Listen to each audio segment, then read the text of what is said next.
এই যে এটা ধরেন একটা মালটা গাছ, আমরা হচ্ছে মোটামুটি 3 থেকে 4 বছর আগে লাগাইছিলাম এই মালটা গাছটা, কিন্তু এখনো কোনো ফুল ফল কিছুই আসেনি, দেখতে পাচ্ছেন গাছটাতে শক্তি মোটামুটি প্রায় শক্তি আছে, আরো ডাল ছিল ওইগুলা ডালগুলো ছেটে দিছি, কিন্তু আবার হচ্ছে ডালগুলা হচ্ছে ছেটে দেব। যেসব মানে ছোট ছোট ডাল আছে এই ডালগুলো সব হচ্ছে আজকে ছেটে দেব। এই ডালগুলা ছেটে দিলে খুব তাড়াতাড়ি ফলন আসার একটা ইয়ে আছে, আমাদের আশা আছে।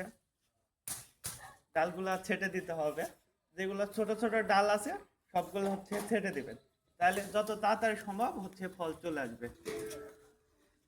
আপনারা যারা ফল পাচ্ছেন না এই বিভিন্ন গাছের, তারা অবশ্যই পাবেন। আপনারা যেসব ছোটখাটো যে ডাল থাকবে ওইগুলো সব হচ্ছে ছেটে দিবেন, ছেটে দিলে যাচ্ছে সামনের সিজনে সেটাতে এই গাছে ফল চলে আসবে, সামনের সিজনে এই গাছটাতে।